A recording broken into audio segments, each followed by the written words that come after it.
बड़ी खबर के साथ। जी हाँ, ये खबर है पश्चिम एशिया से जुड़ी हुई। पश्चिम एशिया में चल रहे संघर्ष को रोकने के लिए जिस तरह से लगातार प्रयास हो रहे हैं, उन प्रयासों को एक बड़ा झटका लगता हुआ नजर आया है। जी हाँ, आपको बता दें कि ईरान और अमेरिका के बीच जो शांति वार्ता चल रही थी वो पूरी तरह से विफल हो गई है। अमेरिकी उपराष्ट्रपति जेडी वेंस अमेरिका लौट रहे हैं और जेडी वेंस ने वार्ता के बारे में कहा कि दोनों देशों के बीच कोई समझौता नहीं हो सका है।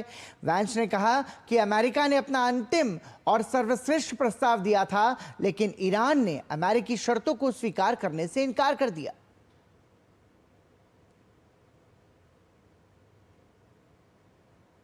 तो आपको बता दें कि किस तरह के हालात लगातार बने हुए हैं। पश्चिम एशिया में शांति प्रयासों को बड़ा झटका लगता हुआ नजर आया है, क्योंकि ये जो शांति वार्ता हो रही थी वो किसी हल तक नहीं पहुंच पाई और कह सकते हैं कि ये एक तरह से विफल रही है। जी हाँ, इस वक्त की एक बड़ी खबर आपको बता रहे हैं, जहां पश्चिम एशिया में शांति प्रयासों को एक बड़ा झटका लगा है, क्योंकि ये जो वार्ता हुई है वो असफल रही है, यानी कि किसी भी मायने में ये सफल नहीं हो पाई। उम्मीद जताई जा रही थी कि जब एक मेज पर अमेरिका और ईरान बैठेंगे तो शायद कोई मध्यस्थ का हल निकलता हुआ नजर आएगा, लेकिन कोई हल निकलता हुआ नजर नहीं आया। जेडी वेंस अब तक कोई सहमति नहीं बन पाई, ये बात कही है वेंस ने, और बिना डील के हम अमेरिका वापस लौट रहे हैं। जेडी वेंस का बयान भी सामने आया है, जिसमें उन्होंने कहा है कि हम वापस अमेरिका का रुख कर रहे हैं। ईरान से कई मुद्दों पर गतिरोध अभी भी बरकरार है। जेडी वेंस ने ये बात कही है, ईरान को अपना बेस्ट ऑफर दिया, लेकिन ये जो बातचीत है, ये जो वार्ता है, वो विफल रही है।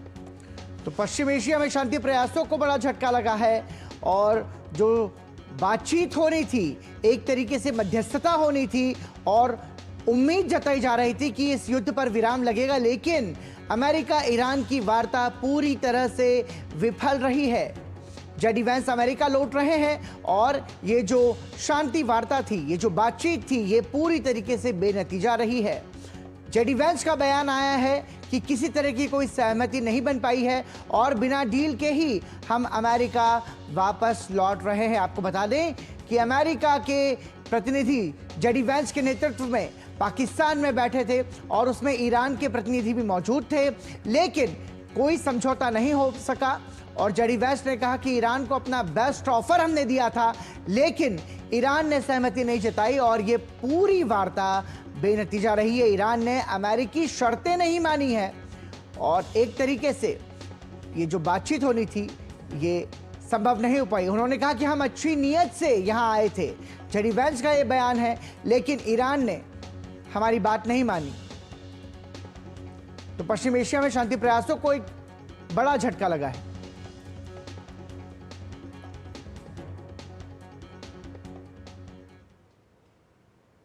We have been at it now for 21 hours, and we've had a number of substantive discussions with the Iranians. That's the good news. The bad news is that we have not reached an agreement, and I think that's bad news for Iran much more than it's bad news for the United States of America. So we go back to the United States having not come to an agreement. We've made very clear what our red lines are, and we've made that as clear as we possibly could, and they have chosen not to accept our terms. और इसके साथ साथ आपको ये भी बता दें कि उपराष्ट्रपति जेडी वेंस ने कहा है कि ईरान की तरफ से परमाणु हथियारों के खिलाफ कोई सकारात्मक प्रतिबद्धता नहीं मिली है। वार्ता विफल होने के बाद अमेरिकी प्रतिनिधिमंडल बगैर किसी समझौते के वापस वॉशिंगटन लौट रहा है। और अब इस पूरे घटनाक्रम पर नजर डालते हैं। बिल्कुल संध्या, और आपको बता दें कि इस घटनाक्रम से खाड़ी क्षेत्र में फिर से गहरा तनाव पैदा होने की आशंका और ज्यादा बढ़ गई है।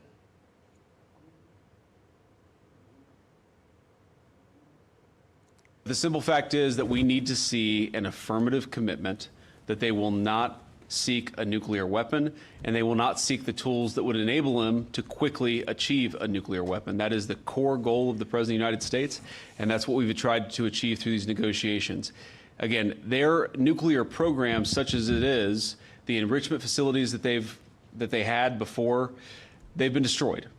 But the simple question is, do we see a fundamental commitment of will for the Iranians not to develop a nuclear weapon, not just now, not just 2 years from now, but for the long term? We haven't seen that yet. We hope that we will. और इस बड़ी खबर से जुड़े हुए ताज़ा update ले लेते हैं। हमारे संवाददाता अखिलेश सुमन हमारे साथ जुड़ गए हैं। अखिलेश, देखिए, ईरान और अमेरिका एक ही मेज पर बैठने में तो पास हो गए, लेकिन अब अगर हम वार्ता की बात करें तो वार्ता किसी तरह से सफल होती हुई नजर नहीं आई, विफल हो गई है, फेल हो गई है। देखिए, निश्चित तौर पे ये इतनी जल्दी सफल होगी नहीं। जिस तरीके की तनातनी दोनों देशों के बीच में है, जिस तरीके से ईरान ने अपना कड़ा रुख न्यूक्लियर एनरिचमेंट फैसिलिटी को लेकर किया है और उन्होंने अपने आप को न्यूक्लियर फैसिलिटी को रखना उनके राष्ट्रीय संप्रभुता की निशानी उन्होंने घोषित कर रखी है, तो ऐसे में निश्चित तौर पे ये वार्ता इतनी जल्दी सफल नहीं हो सकती। और 21 घंटे की बातचीत हुई है। हम भी रात में काफी देर तक इंतजार कर रहे थे कि कोई नतीजा आए, और उस समय रात में एक खबर आई, सूचनाएं ये आई कि तीसरे 2 दौर की बातचीत उन्होंने की है कल, और तीसरे दौर की बातचीत आज रविवार को करने वाले थे। लेकिन लगता है कि दूसरे दौर की बातचीत के बाद ही वो इस नतीजे पे पहुंच गए कि तीसरे दौर की बातचीत का कोई मतलब नहीं है, क्योंकि जो 2 दौर की बातचीत हुई है उसमें एक दौर तो मध्यस्थ की उपस्थिति में दोनों ने आमने सामने की बातचीत किया। जो उसके पहले उन्होंने मध्यस्थ के माध्यम से एक अपना अपना जो बॉटम लाइन था, जो अपने अपने सारे प्रस्ताव थे, 15 सूत्री प्रस्ताव अमेरिका के, 10 सूत्री प्रस्ताव ईरान के, उन सारे उन्होंने रखे थे मध्यस्थ के सामने। उसके बाद दोनों बैठे और उसके बाद एक दूसरा दौर चला जिसमें कि उन्होंने टेक्स्ट बेस्ड निगोशिएशन शुरू किया। मतलब कौन किस पॉइंट को चाहता है, कौन किस पॉइंट को नहीं चाहता है, कौन किस पॉइंट को चाहता है, कौन किस पॉइंट को नहीं चाहता है, इस तरह के टेबल बना के फाइन प्रिंट्स पर भी काम हुआ है। तो कह सकते हैं काफी गहन वार्ता हुई है, और इस गहन वार्ता के बाद जो जहां बातें रुक गई आकर, वो एक बात थी न्यूक्लियर जो प्रोसेसिंग राइट है ईरान का, उसको अमेरिका मान देने को तैयार नहीं है। अमेरिका नहीं चाहता है कि ईरान किसी भी तरीके की परमाणु संवर्धन की गतिविधि में शामिल हो।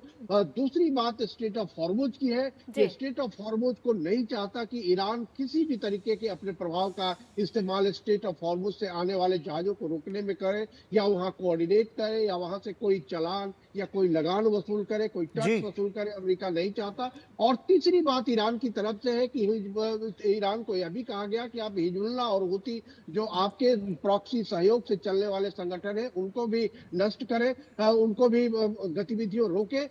ईरान की स्थिति इस बात को भी एक्सेप्ट करने वाली नहीं थी, ईरान ने नहीं एक्सेप्ट किया। ईरान का कहना था कि इजराइल तुरंत युद्ध रोके वहां से, और अमेरिका जो है ईरान का यह भी कहना था कि हम तो परमाणु हथियार नहीं बना रहे हैं, हम जो ऊर्जा के लिए, शांतिपूर्ण ऊर्जा के लिए उसका इस्तेमाल करेंगे, और स्टेट ऑफ हॉर्मुज पे अपना प्रभाव वो छोड़ने के लिए तैयार नहीं है। तो निश्चित तौर पे ये 3 चीजों पे बातचीत अटकी हुई है। अब देखिए, एक बातचीत लेबनान और इजराइल के बीच में मंगलवार को होनी है। अब उस बातचीत को भी देखना होगा कि उस बातचीत में क्या बातें सामने आती है, क्योंकि ये जो वार्ता थी ईरान और अमेरिका के बीच में काफी दिनों के बाद, बताया जा रहा है कि 1979 के बाद पहली बार इस उच्च स्तर पर दोनों देशों के बीच में बातचीत हुई है। तो निश्चित तौर पे कह सकते हैं कि दोनों देशों ने अपने गिले शिकवे सामने रखे हैं, अपनी आपत्तियां सामने रखी है। यह एक अच्छी बात है कि आमने सामने की बातचीत में सारी बातें बहुत ही ट्रांसपेरेंट होकर आ गई है। तो हो सकता है आगे आने वाली जो बातचीत होगी, क्योंकि बातचीत जब एक बार शुरू हुई है पराक्रम और संध्या, तो वो रुकेगी ऐसा बिल्कुल हम नतीजे पर नहीं पहुंच सकते। जेडी वांस जाएंगे अमेरिका, डोनाल्ड ट्रंप और अन्य सलाहकारों से, मार्को रूबियो सहित मिनिस्टर ऑफ वॉर से भी बात करेंगे। उसके बाद ईरान का प्रतिनिधिमंडल भी तेहरान जाकर बात करेगा, और देखना होगा कि आगे वो किस तरीके की समझदारी विकसित कर पाते। लेकिन अखिलेश, इसमें हमने देखा कि ईरान अपनी शर्तों पर अड़ा हुआ है, और एक तरीके से अमेरिका भी, उसकी भी कुछ मांगे हैं। लेकिन जब एक तरीके से जब सहमति नहीं बनी है, तो ऐसे में एक सवाल यहां पर यह बनता है कि पाकिस्तान जो मध्यस्थता के प्रयास कर रहा था और एक तरीके से हीरो बनने का प्रयास कर रहा था इस पूरी बातचीत में, तो एक तरीके से पाकिस्तान के उन दावे, वो जो दावे थे, वो भी खोखले साबित होते हुए नजर आ रहे हैं। और अब अगला कदम क्या हो सकता है, क्योंकि क्या समझा जाए कि यह युद्ध फिर से एक बार शुरू हो सकता है? देखिए, निश्चित तौर पे मध्यस्थ को भी काफी कह सकते हैं कि न्यूट्रल होना पड़ता है, और मध्यस्थ ऐसा हो जो कि दागहीन हो। हाँ, पाकिस्तान खुद ही अपने दामन पे इतने तरह के दाग लेकर चल रहा है आतंकवाद को बढ़ावा देने के इतने दाग हैं उस पे कि उसको तो एक मौका मिला, जैसे उनको अपनी छवि सुधारने का एक मौका मिल गया। और जी। इसीलिए हमने देखा कि बातचीत की जब प्रस्ताव आया तो उस बातचीत के प्रस्ताव में अमेरिका और ईरान कुछ बोले, उसके पहले मध्यस्थ साहब के प्रधानमंत्री का बयान आ गया कि उस बातचीत में इजराइल और लेबनान के बीच में भी युद्ध रोकने की बात शामिल है, जबकि अमेरिका ने इस बात की पुष्टि नहीं की। तो निश्चित तौर पे कह सकते हैं कि बड़बोलेपन की वजह से भी हो सकता है कि बातचीत में बाधा पहुंची हो, क्योंकि जब आप बॉटम लाइन, जब दोनों देशों का पता है कि बॉटम लाइन अमेरिका का क्या है, ईरान का क्या है, उसमें आप आगे बढ़ चढ़ के अपनी तरफ से बातचीत की शर्तों को आप सामने रखते हैं जिस पर कि अमेरिका सहमति नहीं जता रहा है, तो इसका मतलब है कि पहले से ही कंफ्यूजन उन्होंने फैला दिया। और जब पहले से कंफ्यूजन फैला दिया तो कंफ्यूजन जो है लगातार ईरान के प्रतिनिधिमंडल के आने तक बना रहा, अमेरिका के प्रतिनिधिमंडल के आने तक बना रहा। उधर इजराइल, चूंकि इजराइल इस बातचीत में शामिल नहीं है, इजराइल कोई पार्टी नहीं अखिलेश, है। यहाँ पर आपसे ये भी समझना चाहेंगे कि देखिए ये जो वार्ता है इसको लेकर के जेडी वेंस की तरफ से तो बयान सामने आ गया है कि विफल रही है, लेकिन ऐसे में अभी ईरान की तरफ से कोई बयान सामने नहीं आया है। क्या उम्मीद लग रही है कि ईरान की तरफ से जो बयान आएगा उसमें क्या कुछ बातों का जिक्र हो सकता है? इसके साथ साथ देखिए अब नेटो की भूमिका को भी यहाँ पर समझना होगा और खाड़ी देशों की भूमिका को भी समझना होगा। हालांकि रविवार का दिन है, बाजार नहीं खुले हैं, लेकिन जब बाजार खुलेंगे तो इस वार्ता का प्रभाव उस पर भी नजर आएगा। क्योंकि हाँ बिल्कुल, देखिए ईरान ने अभी औपचारिक कोई बयान नहीं दिया है। मुझे लगता है कि थोड़ी देर में उनका भी औपचारिक बयान आएगा, क्योंकि अभी अभी जेडी वांस का बयान आया है तो उसके बाद। लेकिन सूत्रों से जो खबर आ रही है उसके बारे में ईरान का ये कहना है कि हम अपनी संप्रभुता और न्यूक्लियर एनरिचमेंट का जो अधिकार है हमारा, जो शांतिपूर्ण कार्यों के लिए, वह हम नहीं छोड़ सकते। और उन्होंने कहा कि अमेरिका ने है जो बहुत ज्यादा डिमांड की है, वो डिमांड हमारे राष्ट्रीय हित में नहीं है।